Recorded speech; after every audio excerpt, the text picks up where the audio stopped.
और अब हम आपको दिखाते हैं देश और दुनिया की 20 बड़ी खबरें। कोलकाता में बीजेपी के कार्यकर्ता सड़क पर उतर आए और नगर निगम के खिलाफ जमकर प्रदर्शन किया।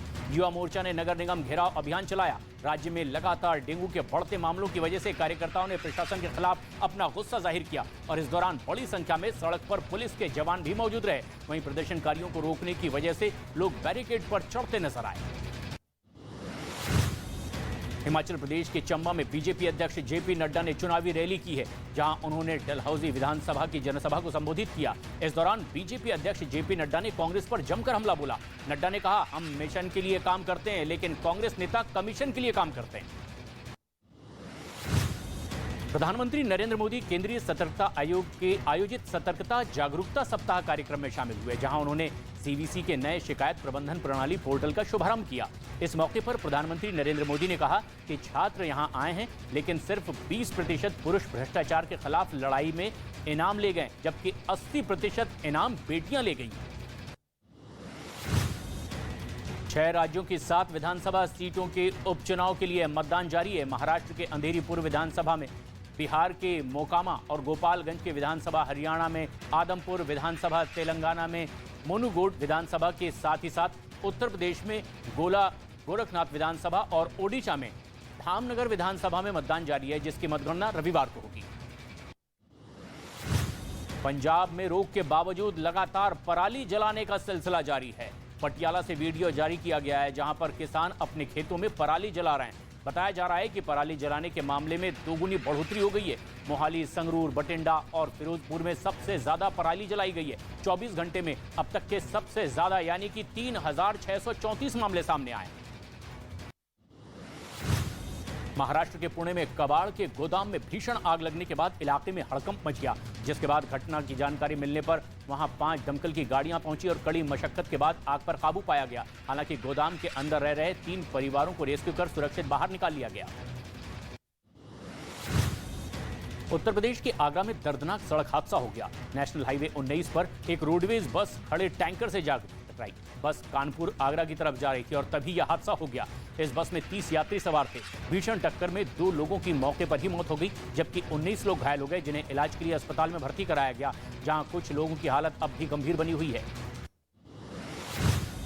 उत्तर प्रदेश के हाथरस से सटे हुए बरेली मथुरा मार्ग पर सड़क हादसा होने से हड़कंप मच गया। हादसे में 3 लोगों की मौत हो गई, जबकि एक घायल हुआ। बताया गया कि तेज रफ्तार ट्रक के सामने कार ने जोरदार टक्कर मार दी और इसके बाद कार के परखच्चे उड़ गए। हालांकि घटना की जानकारी मिलने के बाद पहुंची पुलिस ने शव को कब्जे में लेकर घायल को अस्पताल पहुंचाया। दिल्ली में शराब तस्करों पर हुई बड़ी कार्रवाई। पुलिस ने एक टेम्पो से करीब 2000 शराब की बोतलें जब्त की है। दिल्ली से बिहार ले जाया जा रहा था शराब भरा टेम्पो और इसके साथ ही पुलिस ने तस्करी के आरोप में 2 लोगों को गिरफ्तार भी कर लिया है। इनका काम लाखों रुपए की अवैध तस्करी करके बिहार में सप्लाई करना था। उत्तर प्रदेश के बरेली में 2 पक्षों के बीच जमकर लाठी डंडे चले हैं। आरोप है कि दोनों पक्षों के बीच किसी बात को लेकर कहासुनी हुई और इसकी शिकायत एक पक्ष ने पुलिस में दर्ज करवा दी और इससे दूसरे पक्ष के लोग नाराज हो गए। उनमें से एक लड़के को खींचकर अपने घर के अंदर लाकर पीटने लगे। हालांकि वीडियो वायरल होने के बाद पुलिस ने मामला दर्ज कर लिया है।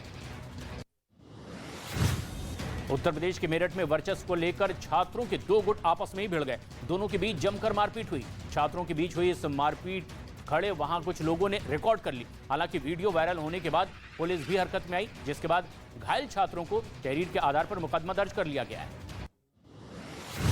राजस्थान के कोटा में एक लड़के के सुसाइड करने के बाद बवाल खड़ा हो गया। पुलिस पर गंभीर आरोप लगाते हुए पुलिस चौकी को घेर लिया गया और वहां खड़ी गाड़ियों में जमकर तोड़फोड़ की गई है। लड़के का शव सड़क पर रख करके जाम लगा दिया गया। वहीं लोगों के हंगामे को शांत कराने के लिए पुलिसकर्मी पहुंचे तो उन पर भी पथराव किया गया। इस दौरान पुलिस ने आंसू गैस के गोले छोड़े। बिहार के दरभंगा में बदमाशों ने कपड़ा कारोबारी से लूट की वारदात को अंजाम दिया है। मोटरसाइकिल से आए बदमाश पैसों से भरा बैग लेकर फरार हो गए। फिलहाल पुलिस के पास दुकान में लगे सीसीटीवी की रिकॉर्डिंग है और इसके आधार पर आरोपियों की तलाश की जा रही है। जल्द उनकी गिरफ्तारी का दावा किया गया, लेकिन दिन दहाड़े हुई इस वारदात के बाद इलाके में खासा रोष का माहौल है। व्यापारी खौफ से दिखाई दे रहे हैं। बिहार से एक हैरान कर देने वाला मामला सामने आया है, जहां अवैध बालू से भरे ट्रक का पीछा करते हुए कैमूर पुलिस रोहतास पहुंच गई। लेकिन रोहतास पहुंचने पर पुलिस टीम को स्थानीय लोगों ने घेर लिया और जमकर हंगामा किया गया। ट्रक को रोक करके पुलिस ने ड्राइवर को पकड़ लिया और अपने साथ वो ले गई। इस दौरान स्थानीय लोगों और पुलिस में झड़प भी हो गई। बिहार के मुंगेर में हत्या की वारदात से गुस्साए लोगों ने सड़क पर शव रख करके प्रदर्शन किया। घंटों तक सड़क पर जाम लगा रहा। इस दौरान लोगों ने टायर में आग लगा दी और विरोध करते नजर आए। हत्या के आरोपी के खिलाफ कड़ी कार्रवाई की मांग की। इस बीच हंगामा कर रहे लोगों को शांत करने के लिए अधिकारियों को अतिरिक्त फोर्स भी बुलानी पड़ी। उत्तर प्रदेश के मऊ में दिन दहाड़े बदमाश ने एक आदमी की गोली मारकर हत्या कर दी और इसके बाद इलाके में दहशत मच गई। मोटरसाइकिल में सवार होकर आया बदमाश दुकान में घुसा और वहां खड़े आदमी से उसकी बहस हो गई। इस बीच बदमाश ने बंदूक निकाली और गोली चला दी, जिसका वीडियो वहां लगे सीसीटीवी कैमरे में रिकॉर्ड हो गया। दावा किया जा रहा है कि आरोपी का नाम मुख्तार अंसारी उससे ताल्लुक है। मध्य प्रदेश के मंडला जिले में खेत में 10 फीट लंबा अजगर दिखने से हड़कंप मच गया है, जिससे खेत में काम कर रहे लोग दहशत में आ गए। लोगों ने मदद के लिए शोर मचाना शुरू किया और तभी आसपास के कई लोग खेत में पहुंच गए और अजगर को पीछे से पकड़कर रेस्क्यू किया गया। अजगर को काबू में करने के लिए लोगों को काफी मशक्कत करनी पड़ी। वहीं अजगर के रेस्क्यू के बाद उसे जंगल में फिर से छोड़ दिया गया। टेक्सास में अमेरिकी सेना बल और शरणार्थियों के बीच जमकर झड़प हुई है। बताया गया कि दक्षिण अमेरिका मैक्सिको सीमा के जरिए वेनेजुएला के नागरिक नदी पार करके अवैध तरीके से अमेरिका की सीमा में दाखिल हो रहे थे और इसकी वजह से अमेरिकी सीमा गार्ड ने उन्हें खदेड़ दिया और वहीं पर काले मिर्च के गोले भी बरसाए गए।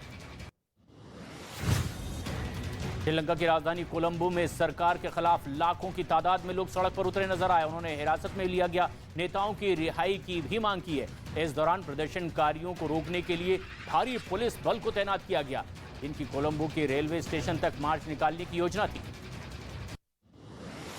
दक्षिण कोरिया की तरफ से बड़ा दावा किया गया है। उनका कहना है कि उत्तर कोरिया ने 3 और मिसाइल दागी है और इसके साथ ही बैलिस्टिक मिसाइल का भी परीक्षण किया है। और इसके बाद उत्तर कोरिया की ओर से दागी गई मिसाइलों को देखते हुए जापान के प्रधानमंत्री ने इमरजेंसी अलर्ट जारी कर दिया है। सायरन बजने के बाद लोग सुरक्षित जगहों पर पहुंच रहे हैं।